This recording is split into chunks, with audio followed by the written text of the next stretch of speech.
Dito tayo sa CAA Las Piñas, mga tito, dahil may pinuntahan tayong breeder, si Otit Mark. Ayan, shoutout Otit. Shoutout pala sa mga tropa at sa Aquaticos. Mark Davey from Las Piñas City. Minamahal sa buhay, Otit. Sa Magina ko. Ayan, no?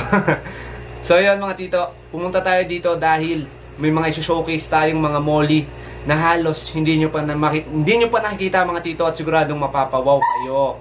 Tara, sir, punta na natin.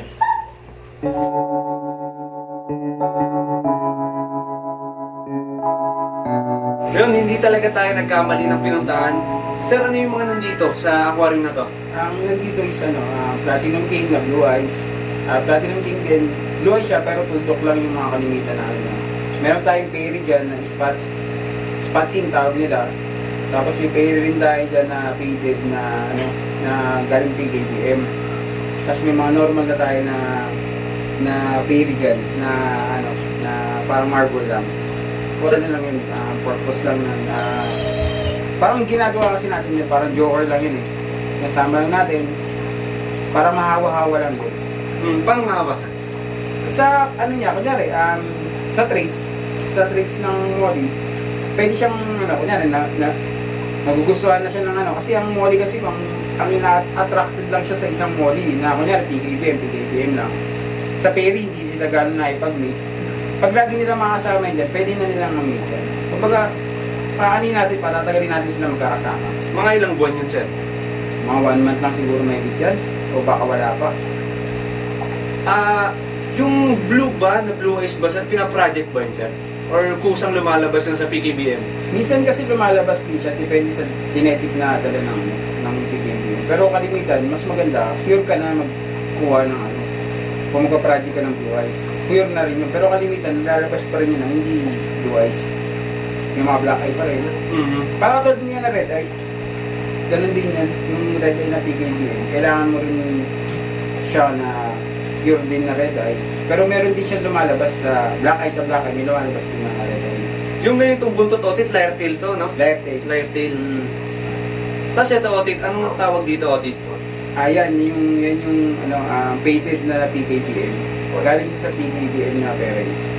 Tapos na-paint na lang yung kulay niya. Nagkukulay bangus eh. Kung titignan mo siya. Pero, fairy na siya. Oo, fairy. Pati yung buntot niya, nandiyan yung blue. Yung pagka-blue ng PKBM nandiyan pa sa buntot niya. Ito yung mga parang galing sa project mo, Otit. Siguro mga matagal din yan. Sobrang tagal ng project niya. Almost 1 year din yan bago makuha. Pero marami pa rin yung kailangan linisin. Bago mo Kaya ginagawa ko dyan, binabalik ko siya sa PKBM. In case na ma-make siya ng PKBM na full mass, mali mo, maglabas siya ng Hindi ko rin kasi sure kung ano pa susunod na ilalabas na. Ang ini-aim mo dyan, Otit, yung fairy na PKBM talaga. Katulad nung nandito, saan na yun? Meron ba? Wala yan eh, ang dyan, yung kaliko lang. Ito. Kaliko lang kasi yan. Tricolor lang, spot king yung tawag nila dyan. Pero yan, long body pa yan. Pero ganda, sobra, no? Dalawa kasi yung ng molly na ribbon eh. Isang sword na ribbon yung pahaba, taka yung isang cotton tail. Hindi na tawag nila ng cotton tail. Para siyang may nakalawit na parang extra na parang mga sa damit na mapahaba. Kaya tinatawag siyang cotton tail. Yung dalawa siya. Meron akong dalawa dito na may isang cotton tail, may isang sword na ribbon. Dati kasi yung Platinum King na nakita ko, kaya siya tinatawag na Platinum King. Kasi nga malaki talaga yung yung mga nakuha natin dito sa Pilipinas na Platinum King. Kaya tinatawag siya Platinum King. Pero hindi ko nga alam bakit siya rin na tumatagal na tinawag pa rin siya hanggang ngayon na Platinum King. Pero syempre, siguro nakasanayan na rin na tawagin talaga siya Platinum King. Pero pag sinabing King Otit, ibig sabihin malaki talaga? Oo, malaki talaga. Mas malaki pa sa mga nandito or sa mga breeder, sa ibang breeder? Malaki kasi, ang alam ko kasi pagkagaling sa import, malaki talaga ang output nun, lalo pag nabubuntis. Lumalaki ng gusto yung breeder mo. Kasi pag sa atin dito medyo parang lumiliit, hindi palit siya ng palit. breeder siya, pero maliit pa rin yung size niya. Hindi katulad nung mga galing talaga sa kanila. Solid, kumbaga solid pa rin yung pagiging size ng ano. Shoutout pala kay ano, Jefferson. Sa kanya nang galing yung mga cottontail na word. Sa kanya ko nakita yun. Galing na breeder. Ganda otit, no?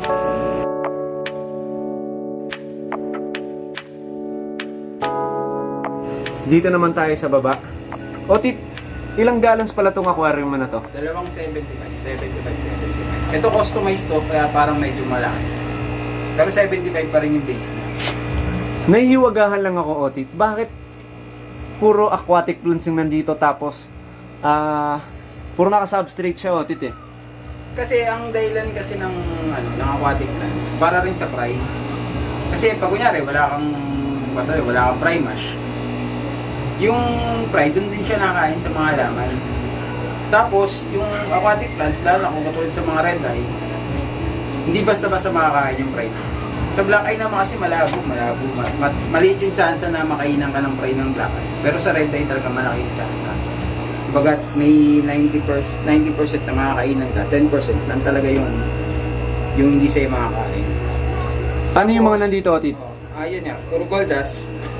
Goldas yun nandito. Tapos meron din siyang, may hinalo tayong konti PKBM. Pampano lang, pampagulo lang. Para guluhin na ng konti. Kasi nga, sobrang laki rin ito eh. 75 eh, 8 lang yata yung PKBM. Ay, 8 lang yata yung goldas dito. Ayun sila mga Otit, nagtatago sila sa may yain, Otit, no? Oo. Pag galing talaga ng import pala to. Pag galing kasi ng yan, sa mga import na hindi sana ito na nasa aquarium. Hindi mo basta-basta makikita. Palabasin natin yung iba. Otit, hindi ito yung linawin lang natin na hindi ito yung goldas na tigsa 10 piso. Hindi. Balon yan, balon na goldas. Ano ba, Otit, yung ideal pattern ng goldas talaga? Kalimitan, dapat talaga hati talaga yung kulay niya ng black sa gold. Pero yung kalimitan din naman ng magandang goldas, yung black, hindi abot sa dulo ng buntot. Yung buntot niya merong pagka-gold pa rin. Pero dapat talaga hati. Hati talaga, Otit. Hindi siya yung kalat-kalat na itim dun sa katawan. Pero matatawag mo pa rin siyang goldas. Kaya lang hindi na siya yung ideal pattern. Oo, ideal pattern. Ngayon kasi mas mas ilalabas talaga ng pagkakabibili ka sa ibang bansa. Kumbaga yun yung nasa standard, Otit. Oo, nakikita mo naman sa mga binibigay nilang video. Eto na, lumabas na, Otit. Yung mga male yan, ganyan talaga yung mga male, labas ng labas. Pero yung mga female, nako, labo mo mapalabas yan. Nakakita na ba kayo mga Otit ng molly na mukhang gapi? Otit, ano to? Eto. Electric blue, naka-pairy. Bali, ayan, nanalo ng show to sa Bukad 5. First runner-up lang. May mga show din pala ng molly, Otit. Oo, meron sa Davao. Ay, sa Bisaya, meron sila. Ngayon nga may show nga yung yung Kila Mateo 5 yata. Panibago na naman. Paano ito, Otit? Nag-ano siya? First runner-up lang. First runner-up sa show. So, dambuir ba siya? Ano ba tawag yan, Otit? Pwede din? Bail tail lang tawag nila dyan sa na long body. Eto, Otit, project mo lang din yan or ano? Pusa na lang lumabas eh. Nagulat na lang din ako eh. May 2 peraso na male tsaka female sa mga eksperimento ko na na jeans eh. Tapos nanalo pa siya sa show? Oo, nanalo pa siya. MTV ba, no? Oo. Eto, Otit, may mga panak ka na yan. Bali, wala pa yan. Wala pa. Pero, sigurado Ang mga process dito. na, sinusundot na palagi ng male. Ano yun, Otit? Sa first batch mo nakuha yung babae, second batch mo nakuha yung lalaki, or sa isang anakan lang silang dalawa? Sa isang anakan, 2 na agad eh. Lalaki babae agad? Lalaki, babae. Parang binigyan ka, Otit, ng ng 1 milyon, no? Nagkulat nga ako, bigla na lang silang lumabas. Dati talaga napakapangit ng kulay ng 2 na yan. Taka ako, habang tumatagal, parang iba. Di ginawa ko, sineparate ko sila. Tapos yun nga, nagulat ako na electric mo pala na pwede. Para siyang gapi nga na pag nalalagyan ng ilaw. Mukha siyang dambuyer lalo na kasi sobrang tapos puti pa yung pins ng niya. Parang otit yung art mo sa breeding, no, binigyan ka ng parang, oh sige, ang galing mo Oo. mag-breed ha. Bigyan kita ng ano, isdang magpapasikat sa'yo. Biyaya. No? Biyaya, no? Naman dyan. Tapos yun, nag-swerte, nanalo rin ng show yan. Mm. Baka mamaya millionaire fish to, otit, no? Yung ganito, no? Maganda siya, maganda mga otit. Bali, bill tail yung type ng Baitel yung type ng ano yan. Parang ano siya, otit, no? Yung tail niya parang hawig naman sa angelfish. Tama ba? Yung isang, angelfish na baitel. Yung bill tail, no? Mm. Parang ano siya, hawig talaga. Extension kasi yan eh, kalimitan. Parang sa Perry na, pares na rin kasi sila ng Perry. Ang pinagkaiba lang kasi ng Perry, Mhm. saka Baitel. Alam ko yung Baitel parang triangle yung pinaka. Parang pag ganun siya, tapos may pag ganun. Wala siyang sobra na ano. Ayan, may konting sobra yung male. Tapos syempre, yung female, walang gano. Oo. Ito yung medyo kahawig. Oo. Kaya doon pa rin siya sa category ng ano. Pero Baitel. kasi wala naman kasing, ewan ko, hindi ko lang alam sa ibang ano, parang wala rin mga kategory talaga ang Perry. Pero Baitel talaga ang tawag sa kanila. Yun na yung pinakatawag sa Perry, Baitel. Oo. Kaya dun siya talaga nababagay ng category. Oo. Galing, ang ganda, ang ganda. Kumaga parang ano to eh. Art na talaga to, otit eh, no? Kaya yung mga na magugulat ka na lang biglang lumabas sa paanak mo. Mga parang isdang hindi kayang bayaran. Oo. Ang dami na rin nagtatanong yan, gusto nang kunin pero hindi ko inaano kasi. Wag, sayang, no? Baka dyan tayo, ano, dyan tayo sumikat, no? Dyan tayo, baka dito tayo mama, no? Otit? Lalo na, nanalo pa ng show yan eh. Mm. Baka hindi na yan yan eh. Subukan ko na lang iparamihin talaga. Sigurado marami mag-aabang niyan, otit. Pero maghihintay pa siguro ako dyan, siguro kalating buwan pa. Kasi naka 1 month mahigit na sila magkasama. Eh galing ng ano yan, ng hindi pa nag-aanak talaga yan. Baga virgin na virgin Oo, pa siya. virgin na virgin.